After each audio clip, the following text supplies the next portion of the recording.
Abra sua Bíblia em Atos capítulo 15. Nós vamos então meditar em Atos capítulo 15. Nós terminamos sim a série Separados para Discipular, porque em Atos capítulo 14, domingo passado, Paulinho encerrou essa série enfatizando o discipulado, e nós entendemos que esses irmãos foram enviados sim para fazer discípulos, para multiplicar discípulos de Jesus. E, na verdade, a viagem, conhecida como primeira viagem missionária do apóstolo Paulo, ela se encerra ali naquele cenário em Atos capítulo 14. Hoje nós vamos mergulhar um pouco em Atos capítulo 15, e aí nós vamos ter uma pausa um pouco do livro de Atos, porque temos Páscoa, temos o culto especial referente ao nosso Ministério de Inclusão, no Ministério Infantil, e aí depois nós vamos iniciar uma série onde nós vamos falar sobre família, Jesus nas casas.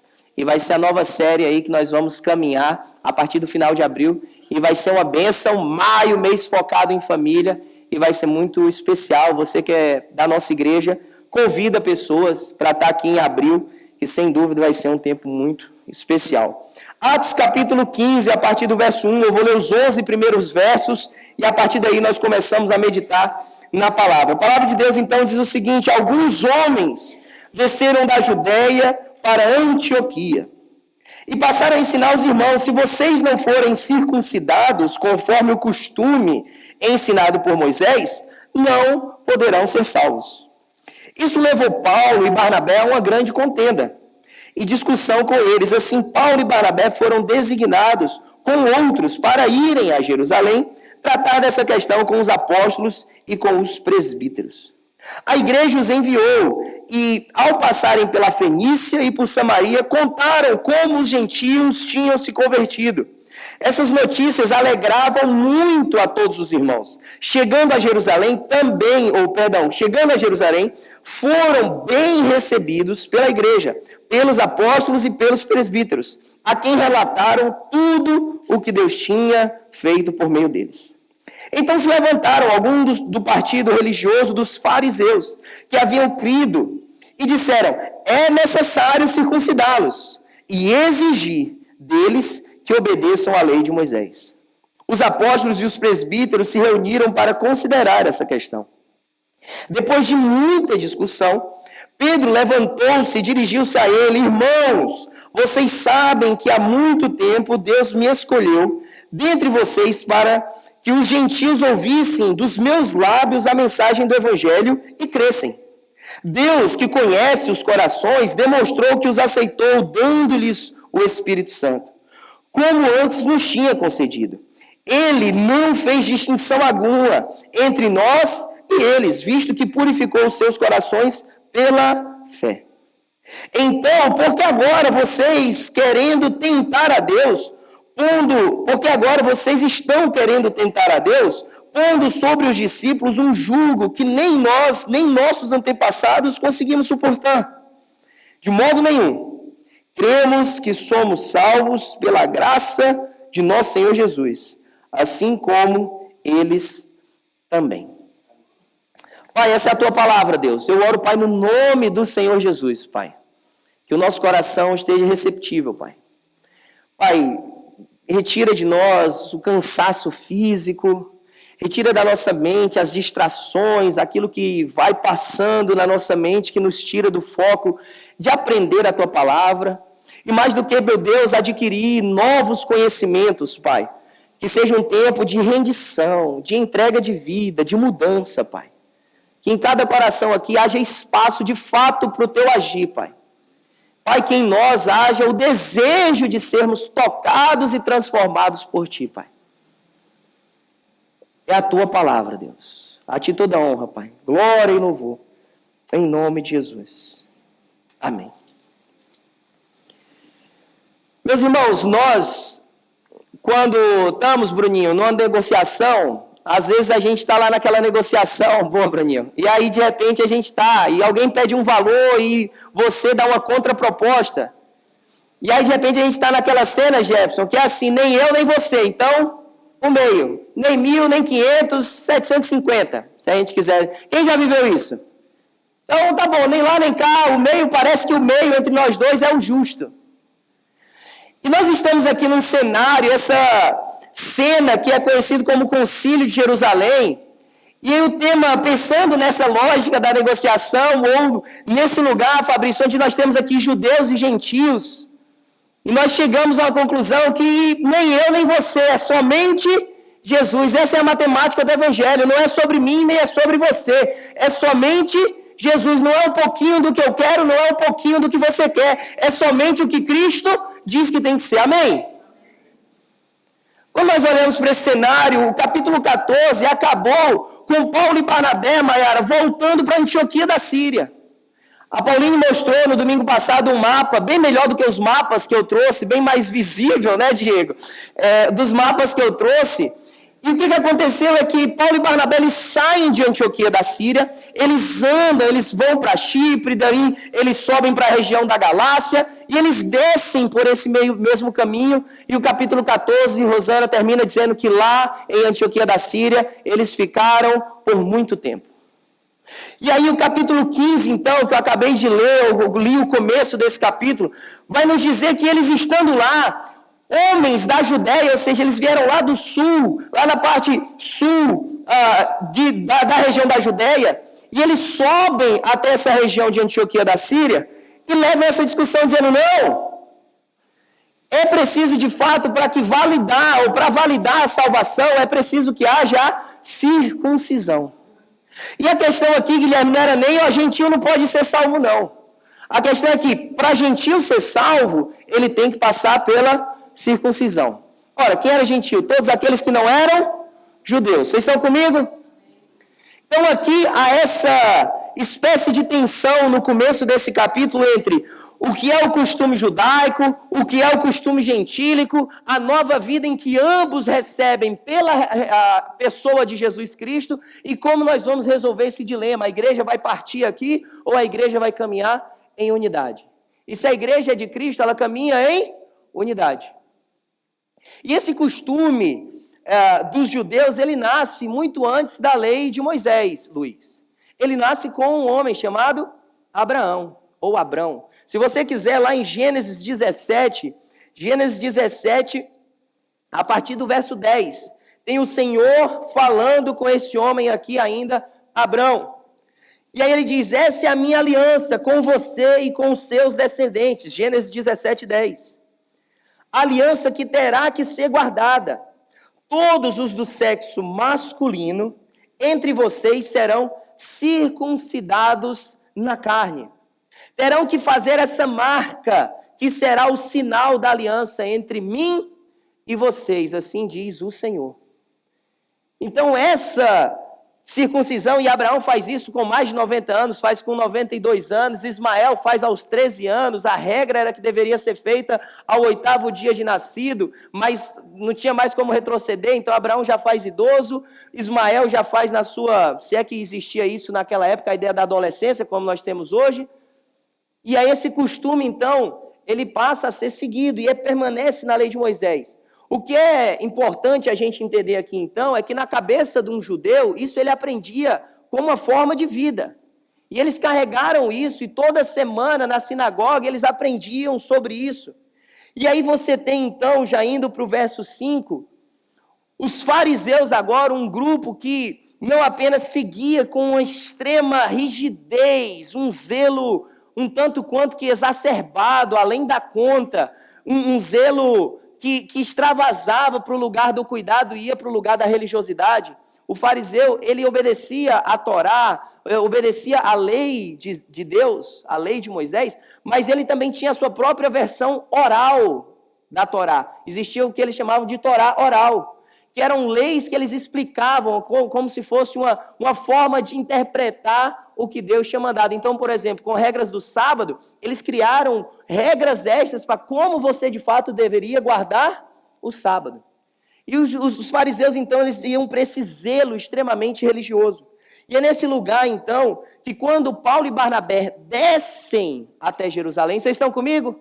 Amém? Paulo e Barnabé, então, tentaram resolver em Antioquia, não deu certo, e falaram, quer saber? vamos descer para Jerusalém, vamos conversar com os apóstolos, vamos conversar com os presbíteros. A essa altura, a igreja de Jerusalém era a igreja que, digamos assim, doutrinariamente guardava, né, a doutrina ali no nascedouro do cristianismo. E aí eles descem, eles passam por cidades que eram de gentios, como Samaria, por exemplo.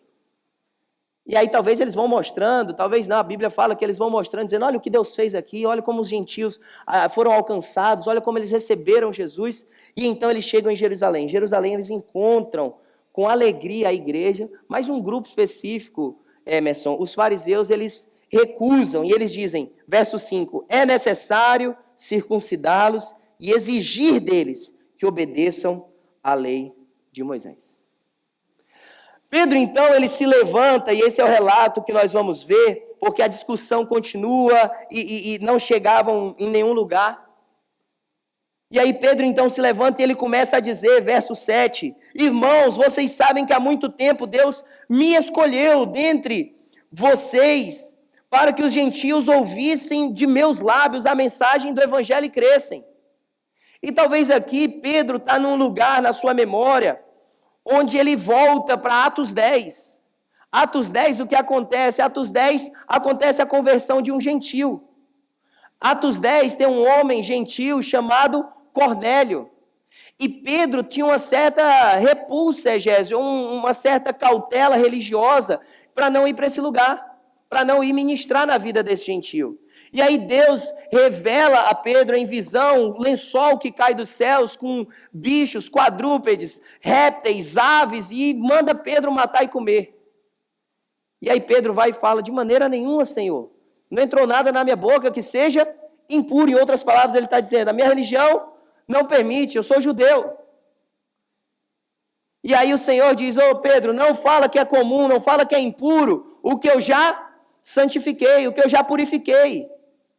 E aí é por conta dessa visão que Pedro agora vai à casa de Cornélio, chega à casa de Cornélio, o pequeno grupo já estava preparado, as cadeiras já estavam lá, estava só esperando quem ia levar o estudo.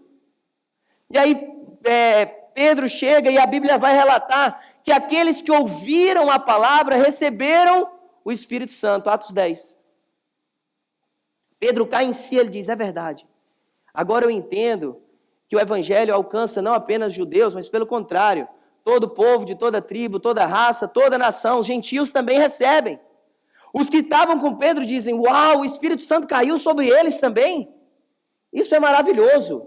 Quer dizer que esse povo aí pode receber o Espírito Santo.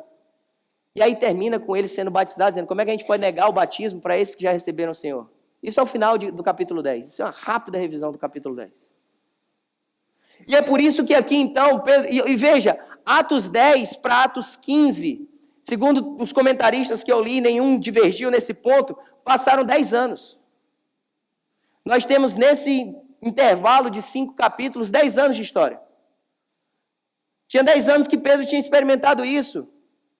E aí ele traz isso à memória, em outras palavras, ele começa a falar com aqueles fariseus, dizendo, sabe qual é o problema? O problema não é o coração dos gentios. O problema é o meu e o seu coração. O problema é o que eu e você achamos que Deus pode fazer com a vida do outro.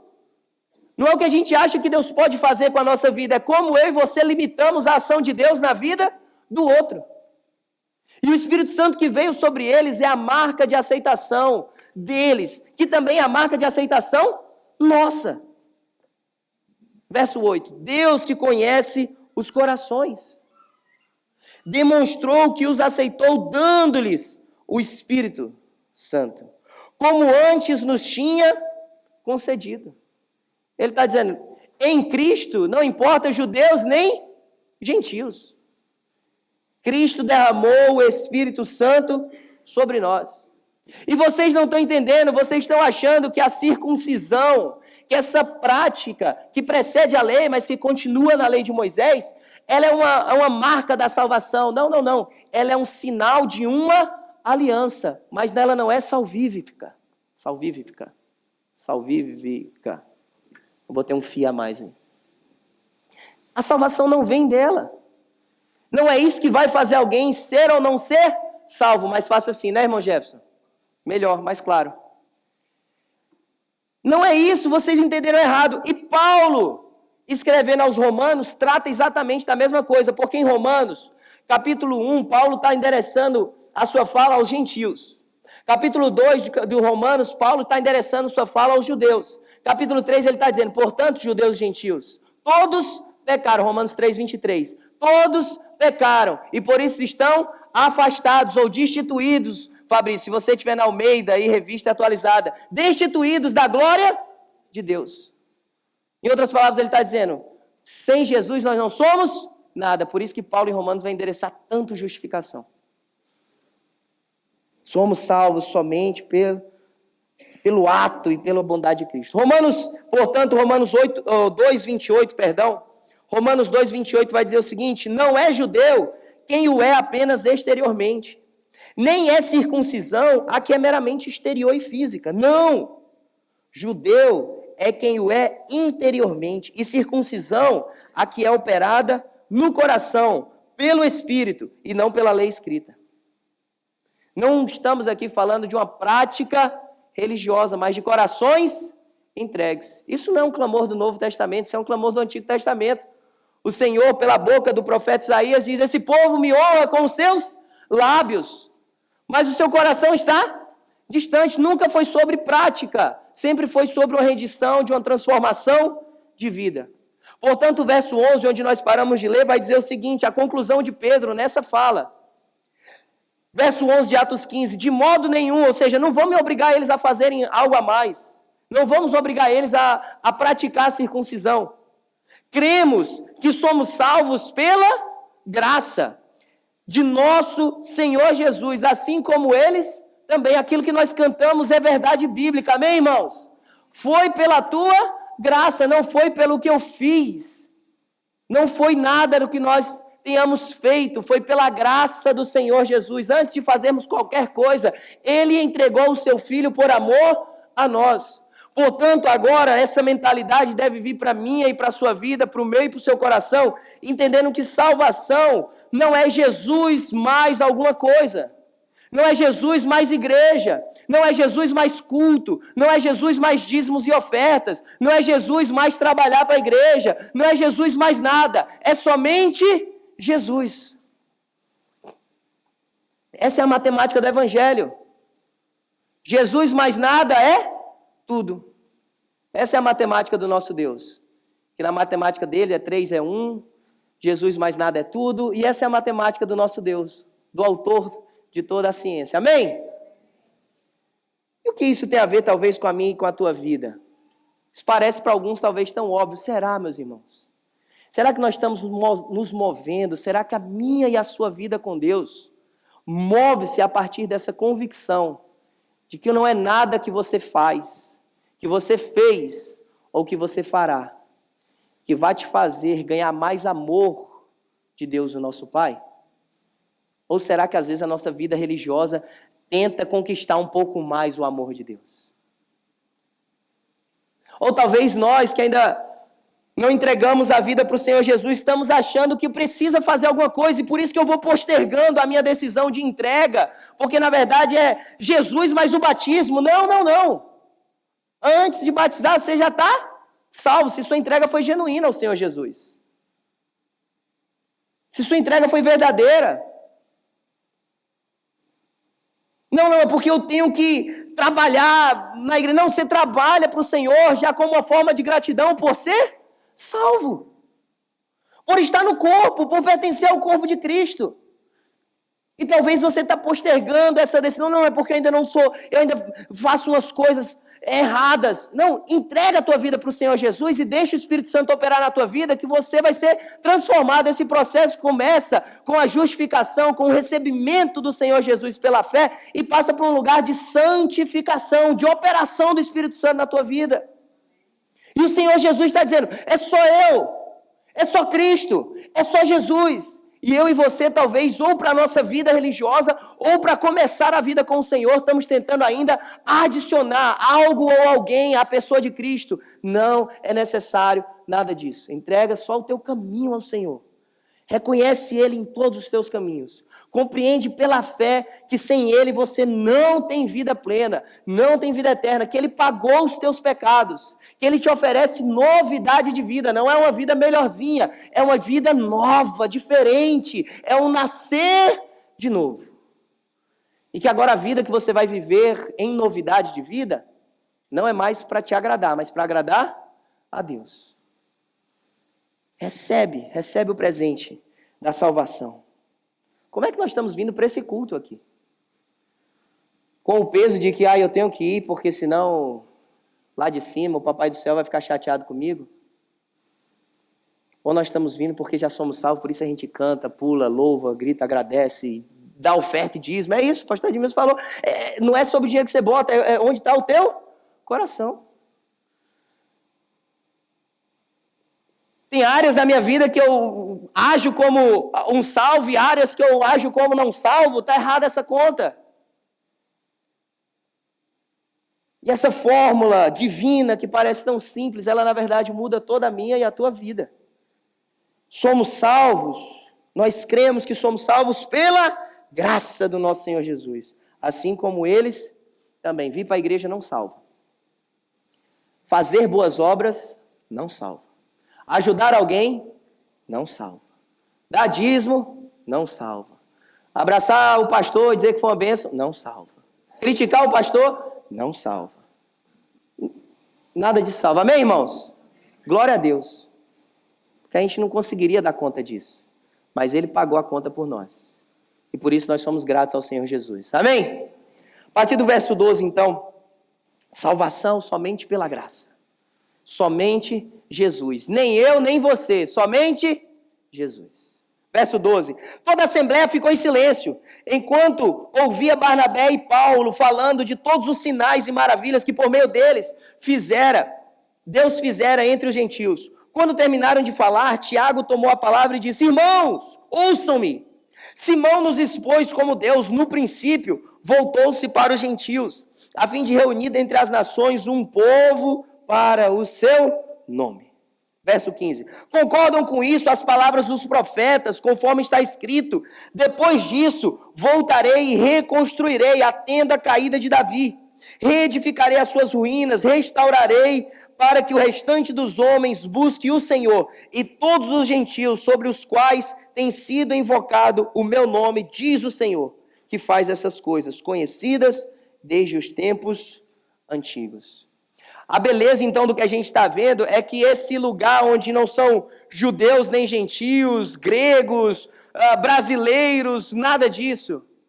Nós somos unidos em um só povo. O que o verso 14 está dizendo é que ele, dentre as nações, reuniu um povo para quê? Para bradar o seu nome, para proclamar o seu nome, para pregar o seu nome, para erguer o seu nome em todas as nações, para declarar que a salvação somente por ele. Esse é o povo de Deus. Onde está? Espalhado onde estamos, nós somos um só povo.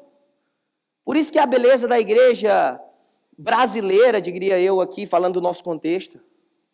Porque não importa de onde a gente veio, quando a gente chega nesse país, a gente encontra irmãos em Cristo, há uma unidade em nós, há uma semelhança, há uma alegria comum, há uma bênção comum, há um valor comum, há um nome comum, o nome de Jesus. Amém, irmãos? Só eu que estou muito empolgado, os irmãos também? Porque essa graça, esse somente Jesus, nos torna um só povo. E por mais que a gente possa reconhecer aqui um sotaque ou outro, a nossa linguagem é comum. É Cristo em nós. E aí agora Pedro sai de cena, agora Barnabé e Paulo já falaram, e essa fala agora que eu estou falando, a partir do verso 3, é de Tiago. E aí Tiago diz: olha, e foi assim desde o princípio. E deixa eu falar uma coisa para vocês, ele falando para os fariseus. Ele está dizendo, isso não é coisa do Pedro, tampouco é coisa do Barnabé, muito menos do judeu Paulo. Isso Deus já falou pelos profetas. E ele podia começar aqui um grande discurso indo por vários profetas. Podia falar de Isaías, Jeremias, Miqueias, Oséias, ele podia falar de vários. que apontavam para esse lugar onde entre um povo ou entre os povos haveria um povo comum. Mas ele decide puxar um profeta chamado Amós, e ele faz uma menção do profeta em Amós, dizendo, a partir do verso 16, depois disso eu voltarei e reconstruirei a tenda caída de Davi. Aqui é o final do livro de Amós, e está falando justamente sobre a restauração do reino de Davi, do trono de Davi. E quem conhece a profecia que há a respeito de Davi, não é sobre um trono humano, mas sobre o descendente de Davi, na pessoa de Jesus Cristo, aquele que sustentaria o trono de Davi eternamente. Jesus Cristo, da linhagem de Davi. E a beleza quando a gente olha para Davi, ou quando a gente olha para a genealogia do próprio Cristo, porque a genealogia, Fabrício, do próprio Cristo tem não-judeus. Na genealogia do Davi tem também, tem uma moabita chamada Ruth, bisavó do Davi. Porque se eu não estiver errado, de Ruth veio Boaz, de Boaz veio Jessé, Ruth e Boaz que casam. Veio Pérez, de Pérez veio Obed, Obed veio Jessé, Jessé veio Davi. Obrigado, Grace. Precisa alguém que saiba aqui para me ajudar. Esse era o Davi. E é nessa linhagem que está também Jesus. Ou seja, desde o Antigo Testamento nós temos gentios e judeus nesse lugar comum de unidade para glorificar o nome de Deus. Isso não é coisa da igreja primitiva. Isso não é coisa nova. Isso não é coisa depois de Jesus Cristo, do ministério terreno de Jesus. Desde o Antigo Testamento nós vemos não-judeus entrando e abençoando o povo de Deus. Por isso que quando nós lemos, ou quando Tiago vai falar do profeta ou das profecias, ele diz, isso não é coisa da cabeça do Pedro, do Barnabé, do Paulo, isso não é coisa da minha cabeça ou da sua cabeça. Porque em Jesus não importa a nossa cultura, porque agora nós vivemos uma cultura do reino. Em Jesus não importa a nossa etnia, porque agora nós somos filhos de Deus. Não importa o que carregamos aqui no nosso sangue, pela descendência, porque agora nós somos filhos de Deus. O John Stott, amém, glória a Deus. O John Stott vai dizer que a unidade da igreja não é a uniformidade cultural, mas a unidade em Cristo. A pergunta, então, pensando nessa ideia dessa unidade, que não é uma uniformidade, é o que tem aproximado ou afastado a minha e a tua vida ou as nossas relações. É Cristo que nos aproxima ou são as nossas diferenças que vão nos distanciando? Nós somos chamados a viver uma atração por Cristo, ou seja, uma unidade, ainda que não vivendo uma uniformidade, ainda que cada um de nós tenhamos características muito individuais. Ou nós estamos aqui querendo viver só uma uniformidade, e não foi isso que o Senhor nos chamou para viver. Por isso que a igreja é desafiador, viver no corpo de Cristo é desafiador. Tem gente que prefere, não preciso de igreja. Para ser salvo, não precisa mesmo. Para demonstrar a sua salvação, ou para ter atos, para chamar, para viver como Cristo te criou para viver, você precisa estar ligado a um corpo. Você precisa estar ligado ao corpo de Cristo. E isso passa pelo corpo local. Como nós temos vivido? Saindo desse lugar de religiosidade e indo para o lugar de relacionamento. O que tem nos aproximado ou nos afastado? Jesus tem nos aproximado ou os nossos egos têm nos distanciado? Esse é meu jeito de ser. Eu não gosto, eu não quero. Deus te chamou para viver igreja, para viver do teu jeito ou do jeito dele? Você é corpo sujeito a um cabeça ou você é corpo querendo ser o cabeça? Porque é nesse lugar que a gente desenvolve maturidade. E essa é a conclusão.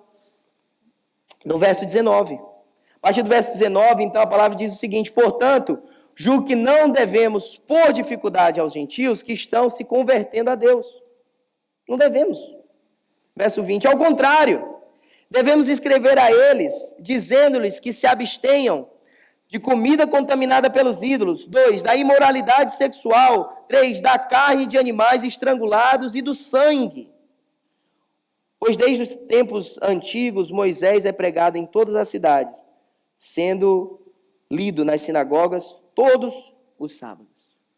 Vamos lá então, para a gente caminhar para esse último ponto. Nenhum ato desse, ele é para a salvação. Nada do que foi uma recomendação desse concílio, desses irmãos em Jerusalém, diz, faça isso para ser salvo. Só que ele está dizendo, judeus, gentios, e obviamente jogando o holofote muito mais para os gentios. Gentios, porque vocês são salvos, não façam isso. Nós recomendamos que vocês se abstenham dessas práticas. Então, ser salvo, ou ser salvo somente por Jesus Cristo, não há nada que eu e você possamos fazer para adquirir a salvação. Agora, eu e você precisamos sim mudar as nossas práticas, uma vez que habitamos agora nesse corpo, vivemos em unidade com os irmãos e desejamos propagar essa unidade entre os irmãos. Precisamos mudar sim. Testemunhar para fora e testemunhar para dentro do corpo. Tem práticas que eu e você vamos deixar de executar porque elas são pecaminosas e ponto. Não convém a um cristão. Muda já. Vimos nos pequenos grupos a renovação da mente, temos trabalhado isso. Portanto, aquele que rouba, agora não roube mais. Aquele que mente, não minta mais. Ou seja, há uma mudança na hora, precisamos mudar, precisamos abandonar práticas pecaminosas. O problema dentro do corpo de Cristo, muitas vezes não é o que é pecado. É o que pode não ser, mas não convém. E aí o crente gosta de flertar com isso. Porque o crente gosta sempre de perguntar, pastor, pode ou não? Pode. Se você está perguntando, já não faz. Romanos 14 vai dizer que tudo que procede de dúvida é pecaminoso. Se você está com dúvida querendo em mim uma afirmação, já não faz. Mas saindo desse lugar, nós como irmãos em Cristo temos que entender que tem coisas que podem até ser lícitas entre nós, mas que não convém, que não produzem um corpo saudável, que não produzem um testemunho benéfico para o corpo, que não são saudáveis, não é só para mim, é para o irmão que está começando agora a caminhada, é para o irmão que não desenvolveu ainda uma maturidade e que talvez está olhando para mim como um exemplo e que eu tenho que me abster de fazer coisas para que ele não caia. É tirar o olhar do nosso próprio umbigo e colocar o olhar em Cristo, para edificar o corpo de Cristo, para promover unidade para o corpo de Cristo. Você glorifica o corpo, ou glorifica o cabeça que é Cristo, abençoando o corpo, ajudando cada membro a fazer a sua função. Quando nós olhamos a conclusão do concílio, eles estão dizendo, meus irmãos, a gente não tem que colocar uma obrigação em termos de salvação, mas nós temos sim, verso 20, recomendações do que não convém. E aí eles começam, ora, comida contaminada por ídolos.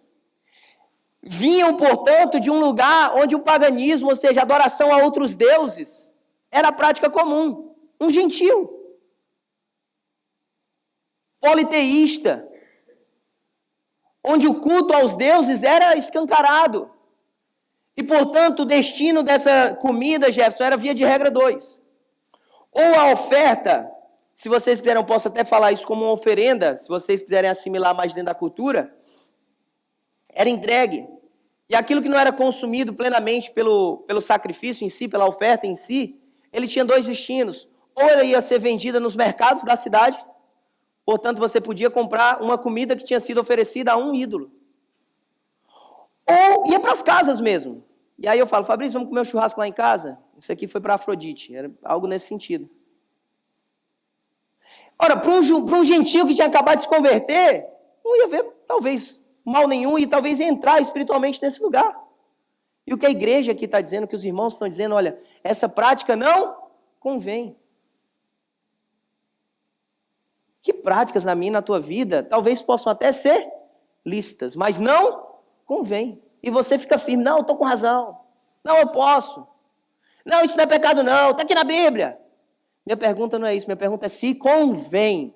Se não convém, muda. Se não convém, seja maduro. Se não convém, seja você a dar o primeiro passo. Se não convém, porte-se como alguém digno de servir ao Senhor Jesus. Porte-se como alguém digno de servir ao Senhor Jesus. Não é sobre você. Se você entregou sua vida para o Senhor Jesus, esqueça você. Se não convém ter algo na sua casa, não tenha. Se não convém falar de alguma forma, não fala. Se não convém se comportar de uma forma, não se comporta. Pode até ser lícito, mas não convém. Fui claro? Verso 33 para a gente terminar. Por que eu estou dando esse salto? Por que eu estou dando esse salto? Porque agora, com essa conclusão, a igreja envia Paulo, Barnabé, Simão e, enfim, outros irmãos para Antioquia e diz, olha, esse é o relatório, esse é o relatório, entrega lá na igreja. Eles levam essa carta. Então, a partir aqui do verso 22, eles discorrem praticamente essa carta que eles vão levar de volta. E aí essa carta, então, é lida. E pensa, irmão Jefferson, da minha esquerda, ou dos dois da minha esquerda. Tem Jefferson todo lá nessa igreja, glória a Deus. Tá tudo bem, só na minha família tem 3 Abraão, então quem sou eu para criticar? Mas nós estamos mudando, já temos inglês e português. Eles voltam e pensa, os irmãos que não participaram desse debate, recebem lá uma carta dizendo, olha, deixa eu falar, tem uns irmãos lá que falaram que não é legal vocês fazerem isso. Não convém vocês fazerem isso. Não sei vocês, mas talvez talvez você, não sei, se você for um pouco parecido comigo, ia ficar meio chateado, não? Quem são esses aí para dizer o que cabe ou não cabe a gente fazer? Não é o resultado que há no coração desses irmãos que estão lá em Antioquia. Esses irmãos que estão lá em Antioquia, então, verso 31, os irmãos leram a carta e se alegraram com a sua mensagem animadora. Eles saíram festejando, dizendo que bênção, somos salvos e para o corpo estar unido tem que fazer isso. É isso que nós queremos fazer. Nos abster do sangue, nos abster de animais estrangulados, ainda que fossem mais a ver com judeus. Ele está dizendo, não importa mais, não sou eu, nem você, é Jesus Cristo. E eles se alegram. E aí Judas e Silas ficam lá ainda um tempo, encorajando, fortalecendo. E aí o verso 33 vai dizer, tendo passado algum tempo ali, foram despedidos pelos irmãos com a bênção da paz, para voltarem aos que tinham enviado. Mas Silas decidiu ficar. Paulo e Barnabé permaneceram em Antioquia, onde com muitos outros ensinavam e pregavam a palavra do Senhor. O que vem no meu coração quando eu leio esse verso 33, e com isso eu termino, é que eles são despedidos pelos irmãos com a bênção da paz. Com a bênção da paz. Recentemente eu falava para um casal sobre essa ideia da paz na Bíblia, Frank. E a paz, eu e você podemos entender, irmão Clay, que a paz é a ausência de guerra, podemos entender assim. Paz é a ausência de conflito. Se você perguntar para alguém, como é que vocês estão? Está tudo em paz. O que a gente está implicitamente dizendo? Não tem problema, está tudo em paz. É assim ou não? A paz, Léo, biblicamente falando, ela vai para além desse lugar. Estou te vendo aí, essa é a vontade de ser alto. Porque a paz, biblicamente falando, ela passa, Luana, desse lugar de ausência de conflitos. A paz, no hebraico, vem da ideia de shalom, e shalom vai significar completo, inteiro. Por exemplo, quando se via, Luiz, uma muralha, e não tinha nenhuma fissura ali, não tinha nenhuma pedra faltando, não tinha nenhum buraco no meio da muralha, ali havia shalom, porque estava inteiro, estava completo. A ideia no grego não foge desse lugar. A tradução literal significa unir em um todo. Ou seja, tem uma ideia de totalidade, ou seja, quando todas as partes necessárias, essenciais estão unidas. Biblicamente, portanto, biblicamente falando, nós temos que entender que a paz é mais do que a ausência de conflito. É pegar aquilo que estava destruído, quebrado, e que precisa ser restaurado para um lugar de integralidade, de completude, de unidade. Por isso que no nosso relacionamento com Deus, em Jesus, nós temos paz com Deus. Não é que a gente parou de brigar com Deus. É porque agora nós pertencemos a Ele. Nós temos agora uma unidade, uma aliança. Nós estamos nele e Ele em nós. Isso é muito mais do que deixar de ter conflito. Isso é um lugar de pertencimento. O que acontece então com essa bênção da paz quando a igreja vai, é que agora não havia mais divisão, não havia mais contenda. Agora essas partes, judeus, gentios, foram atraídos pelo próprio Cristo para esse lugar de paz. Paz não é um pouquinho do que eu quero, um pouquinho do que você quer, como eu falei lá na negociação. Paz não importa quem somos aqui nessa mesa da negociação. O nome que nós trabalhamos aqui é o nome de Cristo. Portanto, para terminar, fica um convite para mim e para você. Você que é irmão, você que faz parte do corpo local aqui, mas para além daqui, que eu e você sejamos aqueles que proclamam a paz. Menos sobre mim, menos sobre você. Certamente você já se chateou com alguém, porque não foi do seu jeito. Fica tranquilo. Todo mundo aqui já passou por isso. Nós não somos chamados para ficar nesse lugar. Nós somos chamados para viver em paz. E para isso nós vamos ter que abrir mão do nosso, para que Cristo seja tudo em nós. Que o Senhor nos abençoe, que o Senhor nos guarde.